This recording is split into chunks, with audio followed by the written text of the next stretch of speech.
सूरजपुर का दोहरा हत्याकांड जिसने पूरी इंसानियत को शर्मसार करके रख दिया है और जिसने बहुत बड़े प्रश्न उठाए हैं कानून व्यवस्था पर और इस सरकार पर भी। दरअसल उत्तरी छत्तीसगढ़ के जिला सूरजपुर के सिटी कोतवाली में पदस्थ हवलदार शेख तालिब की पत्नी और मासूम सी बच्ची को एक जिला बदर का दुर्दांत अपराधी अपने साथियों के साथ मिलकर रात को सूने घर में घुसता है और चाकुओं से गोद गोद कर उनकी हत्या कर देता है और लाश को पास के ही एक गांव में फेंक करके आ जाता है। इसके बाद शुरू होता है लोगों का आक्रोश, आगजनी और कानून और व्यवस्था पे बड़े प्रश्न। नमस्कार, मेरा नाम है अकील और आज मैं आपको वो बताने आया हूँ जो आपको किसी भी मीडिया संस्थान में देखने, सुनने या जानने को नहीं मिलेगा। दरअसल पूरी कहानी शुरू होती है पिछले सप्ताह दुर्गा सप्तमी के रात, जब एक कार्यक्रम हो रहा था। उस कार्यक्रम में सूरजपुर निवासी एक अपराधी, आदतन कबाड़ी या चोर कहें उसे, जो अक्सर कबाड़ चोरी करता था और करवाता था, उसके बड़े भाई के द्वारा विवाद करते हुए बताया जा रहा है कि किसी व्यक्ति को छत पर से फेंक दिया गया था। तो जब इसके बड़े भाई को थाने में ला करके शेख तालिब और उसके साथियों ने कार्रवाई की, तो इससे क्षुब्ध होकर और गुस्सा में वो आगे एक घटना को अंजाम देता है 13 अक्टूबर की रात को, जब कोतवाली थाने के ठीक सामने में एक बिरयानी दुकान में आरक्षक घनश्याम सोनवानी शेख तालिब हवलदार के साथ बैठे होते हैं। तो यह अपराधी, जिसका नाम कुलदीप साहू है, यह खौलता हुआ तेल लाता है और आरक्षक घनश्याम सोनवानी के ऊपर फेंक देता है। इसके बाद जैसे ही शेख तालिब पकड़ने की कोशिश करते हैं उसे, तो वह उन पर गाड़ी चढ़ाने का प्रयास करता है।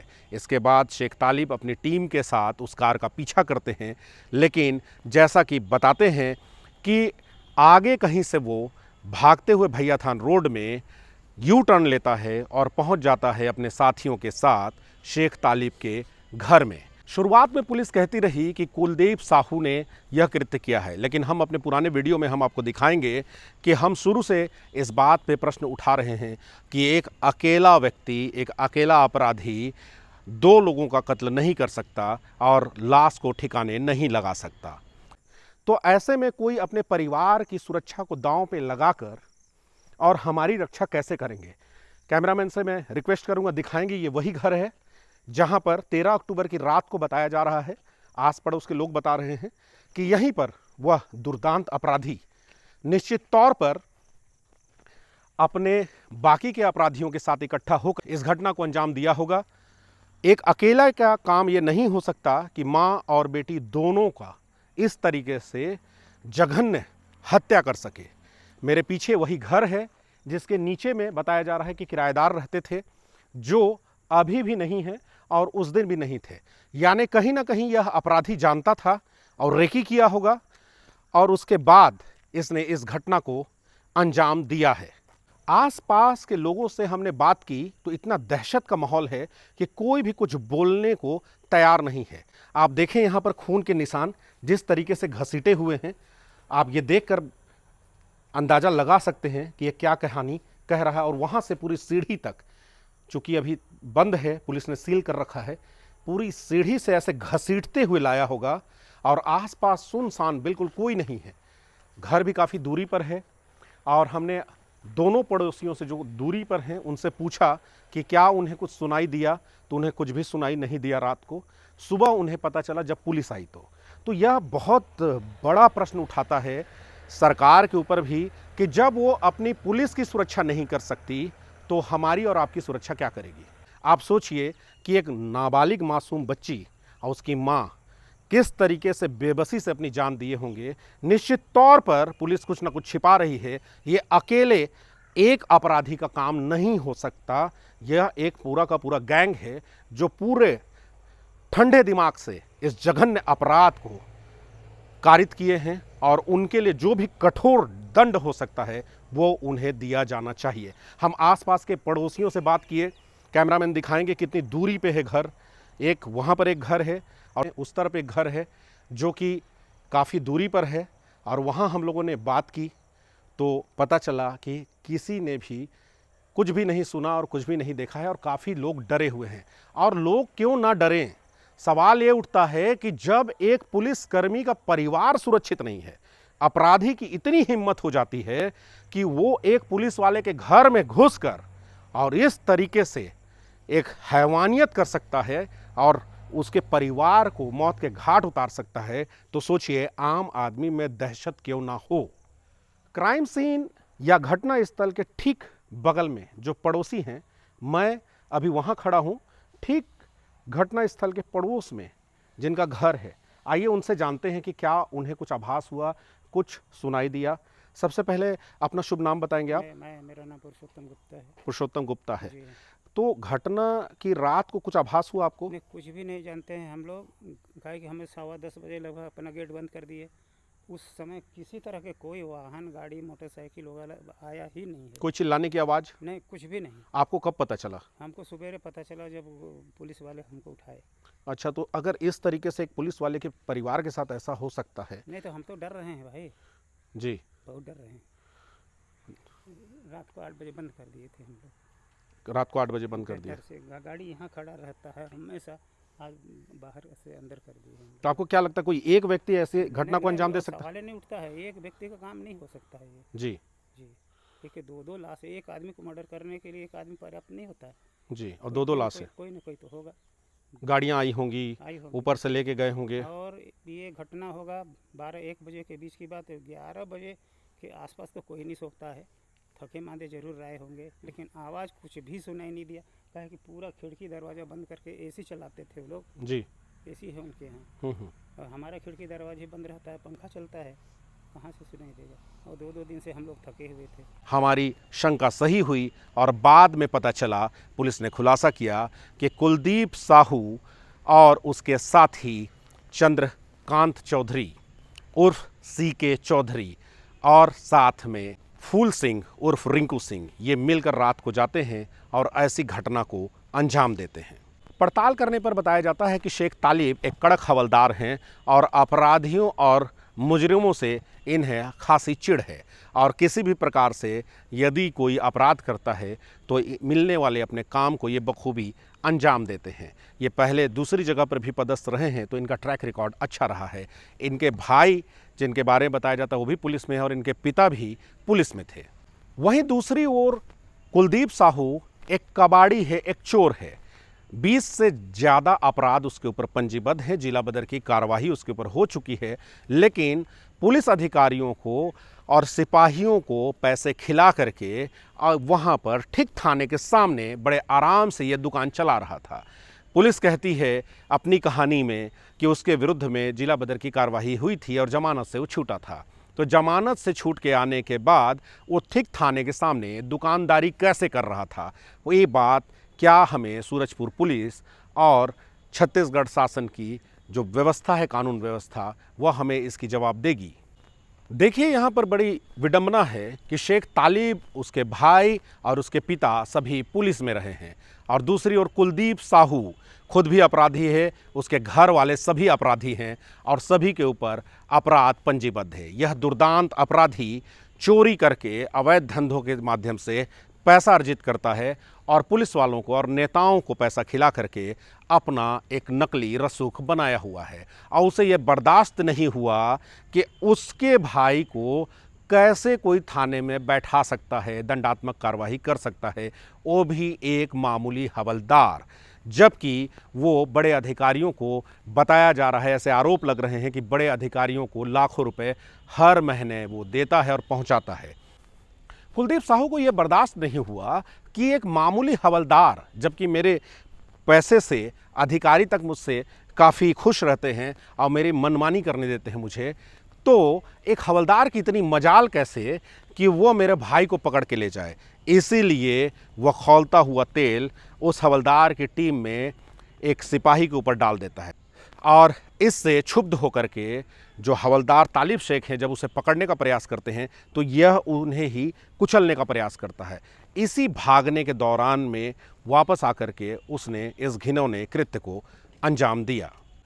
गरम खौलता हुआ तेल डालने के बाद जब हवलदार शेख तालिब और उसकी टीम इस दुर्दांत अपराधी का पीछा कर रहे होते हैं तो वह आगे ना जा कर के यू टर्न लेता है और हवलदार के घर में घुस जाता है और घर में घुसने के बाद एक लात से ही दरवाजे को तोड़ देता है। इसके बाद वहाँ संघर्ष के निशान हैं और बताया जाता है कि चाकू से गोद गोद करके पहले वो हत्या किया और उसके बाद दोनों की लाश को घसीटते हुए गाड़ी में ले आया और पास में लगभग 4 से 5 किलोमीटर दूरी रही होगी शेख तालिब के निवास से, उस गांव पीढ़ा में, ग्राम पीढ़ा में, वहां पर उसने डेड बॉडी को रोड के दोनों तरफ, एक तरफ बच्ची की लाश को फेंका और दूसरी तरफ शेख तालिब की पत्नी की डेड बॉडी को फेंक दिया। पुलिस पूरी रात डेड बॉडी तलाशती रही लेकिन पुलिस को इसमें असफलता हाथ लगी।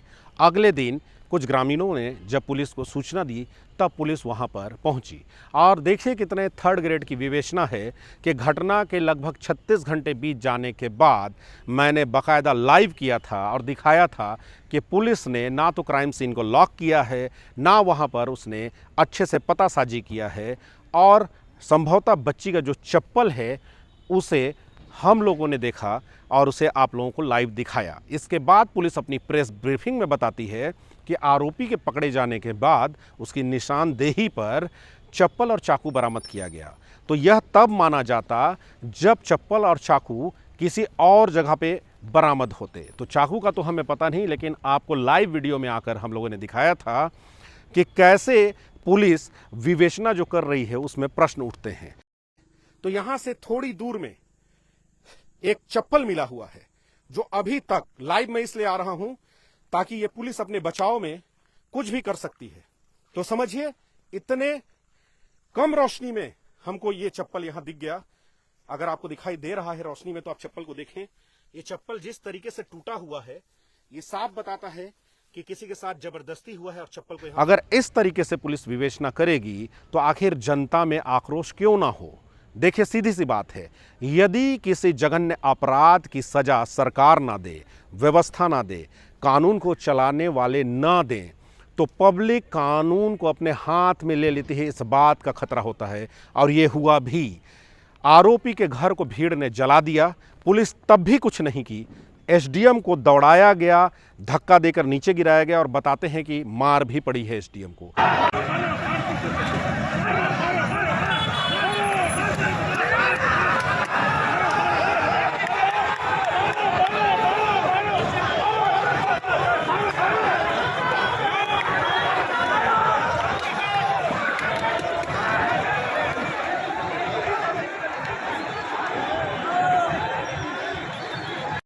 बावजूद इसके पुलिस अधीक्षक सूरजपुर के इतने लापरवाह हैं कि फिर दोबारा भीड़ जाती है कुछ समय अंतराल के बाद और आरोपी के गोदाम को जला देती है।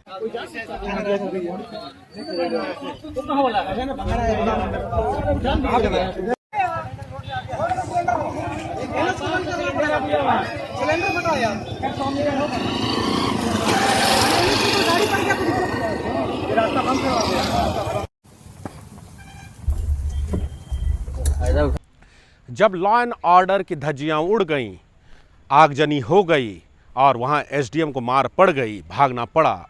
इसके बाद आईजी सरगुजा को समझ में आता है कि मेरा पुलिस कप्तान इस लायक नहीं है कि वो लॉ एंड ऑर्डर संभाल सके। फिर वो खुद लॉ एंड ऑर्डर संभालने के लिए निकलते हैं, शांति की अपील करते हैं, लोग उनकी बात मानते हैं और कहीं जा कर के थोड़ा सा तनाव कम होता है। ठीक इसके बाद नाटकीय ढंग से पुलिस प्रेस ब्रीफ करती है एक दिन के बाद और बताती है कि मुख्य आरोपी कुलदीप साहू गढ़वा से वापस आ रहा था पैसा खत्म हो जाने के कारण। सुनिए आप।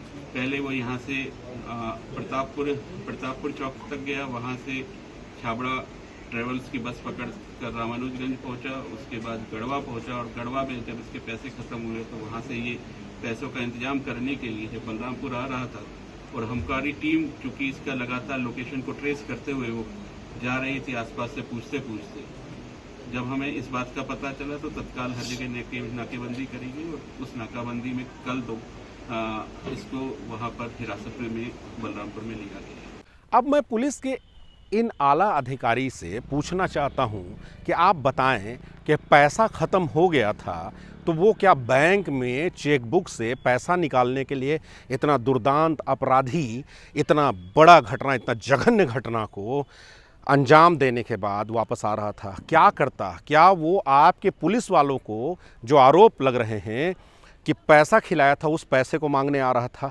कैसे वो पैसे का इंतजाम करता? आज के इस डिजिटल दुनिया में आप जब चाहेंगे जहां चाहेंगे आपको पैसा मिल जाएगा, तो वो फिर कैसे आ रहा था और किस तरीके से उसकी गिरफ्तारी हुई?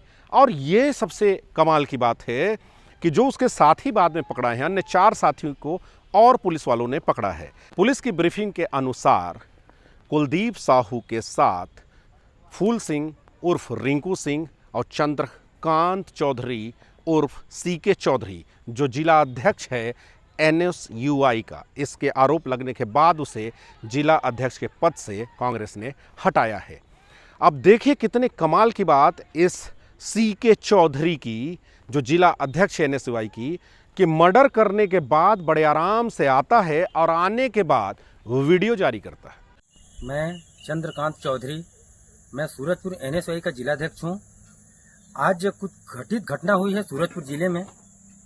जो लड़का घटना को अंजाम दिया है उसको NSUI के नाम से जोड़ा जा रहा है कि वो पदाधिकारी है, जबकि आज तक मैंने जितनी भी नियुक्ति जारी की है उसमें कुलदीप साहू का नाम कहीं पे अंकित नहीं है, जिसमें बार बार परेशान किया जा रहा है। भाजपा सरकार द्वारा दबाव दिया जा रहा है कि उसको कहीं न कहीं NSUI में किसी पद पे उसको नियुक्त किया गया है, जबकि आज तक ऐसा कुछ नहीं है।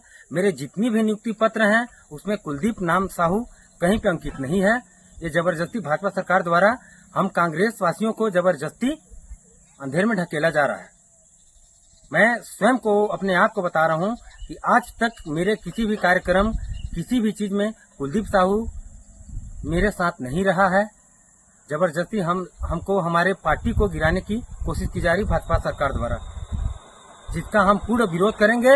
अगर मौका मिला तो जो अपराधी है उसके विरोध में हमेशा खड़ा रहूंगा, डट कर खड़ा रहूंगा। सोचिए कानून का कैसा मखौल उड़ा रहे हैं अपराधी। एक जिला बदर का दुर्दांत अपराधी जिसके ऊपर दर्जनों अपराध पंजीबद्ध हैं, वो थाने के सामने अपना दुकान चला रहा है और बेखौफ होकर के एक आरक्षक के ऊपर में खौलता हुआ तेल डाल रहा है।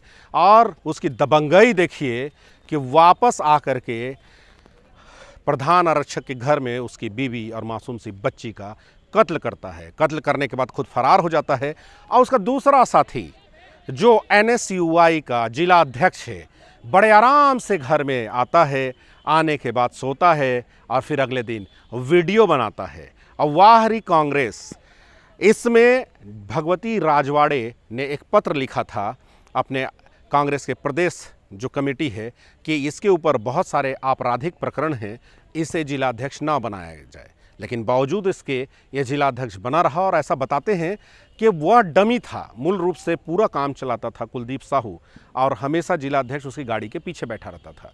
जिस गाड़ी में फायरिंग हुई उस गाड़ी में भी जिला अध्यक्ष लिखा हुआ था। हम आपको वह गाड़ी दिखाते हैं।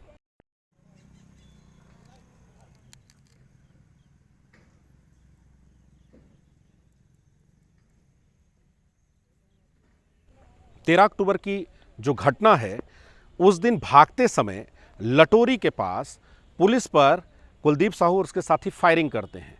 बदले में उसकी गाड़ी के टायर में भी पुलिस बताती है कि फायरिंग होता है। उसके बाद वो भाग जाता है। तो सवाल ये उठता है कि अगर कार में 3 लोग सवार थे या एक भी सवार था, तो वो कैसे पुलिस को चकमा दे के भाग सकते हैं? एक अपराधी, एक चोर पुलिस को चकमा दे करके और छत्तीसगढ़ का बॉर्डर क्रॉस करके बाहर चला जाता है और बाद में पैसा ख़त्म होता है तो बड़े आराम से वापस आ रहा है। ये बात कुछ समझ में नहीं आती और किसी के गले नहीं उतरता। दरअसल पूरा मामला है भ्रष्टाचार का और अधिकारियों को पैसा चाहिए, सिर्फ पैसा। वो कौन से अपराधी हैं, वो क्या करते हैं, ये सब उनको नहीं दिखता है। और जब इस तरह के अपराधी जो चोर होते हैं, जो कोयले की तस्करी करते हैं, नशे का अवैध कारोबार करते हैं, देह व्यापार करते हैं, ये पुलिस के अधिकारियों को पैसा पहुंचा देते हैं। थानेदार का जब महीना फिक्स हो जाता है तो उसके बाद उन्हें बिल्कुल भी कानून का भय नहीं होता। यह पूरा घटनाक्रम उसी से जुड़ा हुआ है। भाजपा बार बार इसमें कह रही है कि कांग्रेस का नेता था। मैं भाजपा से पूछना चाहता हूं कि कांग्रेस का नेता था तो आखिर भाजपा के शासन में कांग्रेस के नेताओं को अपराध करने की इतनी खुली छूट कैसे मिली हुई है? आप इस प्रश्न का जवाब दीजिए। गृह मंत्री अंबिकापुर आते हैं और पीड़ित परिवार के घर में मिलने क्यों नहीं जाते हैं? उस हेड कांस्टेबल को वो थोड़ा सांत्वना क्यों नहीं देते हैं? अभी तक किसी भी एसपी या कलेक्टर का ट्रांसफ़र क्यों नहीं हुआ है? क्या घोषणा की है सरकार ने? क्योंकि यह मामला जो हत्या हुई है वो हत्या शेख तालिब हेड कांस्टेबल के पड़ोस के झगड़े या ज़मीन के विवाद से नहीं हुई है। उन्हें बाकायदा ड्यूटी दिया गया था एक अपराधी को पकड़ने के लिए, और उसके पकड़ने के दौरान इसके साथ ये हादसा हुआ है। तो इसलिए पुलिस परिवार की यह शहादत कहलाएगी। तो शहादत में आपने क्या राहत देने का घोषणा किया? क्या टर्न ओवर प्रमोशन शेख तालिब को मिलेगा? और यदि नहीं मिलता है और अपराधी कल को सबूत के अभाव में, क्योंकि आपकी विवेचना तो 3rd ग्रेड की है, हम लाइव दिखा चुके हैं कि 36 घंटे बाद तक आप वहाँ पर एक जो सस्पेक्टेड चप्पल था उसे आप बरामद नहीं किए हुए थे। तो ऐसे में हम कैसे यकीन कर लें कि उसे कड़ी सज़ा, कठोर दंड मिलेगा? और यदि उसे दंड नहीं मिला तो ये बहुत सारी चीज़ें समाज में लाएंगी। एक तो कोई भी हवलदार या सिपाही या पुलिस वाला कभी भी इन गुंडों से भिड़ना नहीं चाहेगा। दूसरी बात, पब्लिक हमेशा ये जो बार बार घर तोड़ना, घर जलाना और खुद से कहती है कि चौक पे फांसी देने की जो मांग करती है, ये ऐसी मांग शायद वो इसीलिए करते हैं क्योंकि उनको पता है कि जब तक आगजनी की घटना ना हो, जब तक हम इस तरीके के ना करें, तो हम जैसे लोग अपना वीडियो बना करके और लोगों से कितनी भी अपील करें कि हर आंदोलन अहिंसात्मक होनी चाहिए, कानून के दायरे में रह के होना चाहिए, फिर भी पब्लिक हमारी नहीं सुनती। तो उसके पीछे कारण कौन है और किस तरह की कौन सी घटनाएं हैं? ऐसे अपराध होने के पीछे के कारणों पे हम जाएं तो सबसे बड़ा कारण होता है भ्रष्टाचार, जो पुलिस विभाग से लेकर हर विभाग में और राजनीति में घुसी हुई है। बार बार मैं कहता आ रहा हूं कि जितने भी चोर, उचक्के, बदमाश हैं, हर तरह का अपराध करने वाले, वो पैसा कमा लेते हैं। पैसे से उनको भीड़ इकट्ठी हो जाती है, उस भीड़ में नेता आता है और ये सारी जगह हर विभाग को, हर अपराध को मैनेज कर लेते हैं। एक कारण ये है। दूसरा कारण है समाज ऐसे लोगों को, जब ये लोग पैसे के बल पे धार्मिक आयोजन कराते हैं तो समाज उन्हें वह सम्मान दे देता है। तो लोगों को एक मैसेज जाता है कि चाहे किसी भी तरीके से पैसा कमा लो, सम्मान तो हम बाद में भी ले आएंगे। अब ये दुर्दांत अपराधी ये जेल जाएंगे और जेल जाने के बाद पता चलेगा कि वहाँ से ही अपना रसूख चला रहे हैं, क्योंकि मीडिया फिर ऐसे लोगों को महिमा मंडित करती है। तो हमें और आपको सोचना है कि किस तरफ जा रहे हैं हम। ये पैसा अगर इतना ज़्यादा इम्पॉर्टेंट है कि हमारे अंदर की मानवता ख़त्म हो गई है, तो धीरे धीरे शहर को जंगल होने से कोई नहीं रोक पाएगा। और सबसे बड़ा प्रश्न उठता है सरकार पे। जिस सरकार को चुने हुए अभी 1 साल से ज़्यादा नहीं हुए हैं, उस सरकार में इस कदर अपराध बढ़ रहे हैं कि चाहे आप बलौदा बाजार की आगजनी की घटना को ले लें, चाहे आप कवर्धा की घटना को ले लें, उसके बाद संदीप लकड़ा की हत्याकांड, जो कि मार के उसे एक जगह गाड़ देता है, उसके ऊपर पानी टंकी बना देता है, चाहे दिन दहाड़े होती हुई रामानुजगंज की डकैती हो, या फिर इसी सूरजपुर में ठीक 1 दिन पहले एक बच्ची के साथ बलात्कार, या अभी हाल ही में एक बच्ची के साथ बलात्कार हुआ, और इतना विभत्स घटना जो एक पुलिस परिवार के साथ हो जाता है। तो लोग प्रश्न कर रहे हैं कि जब पुलिस सुरक्षित नहीं है तो हम कैसे सुरक्षित रहेंगे? यह एक बड़ा प्रश्न है। शुक्रिया।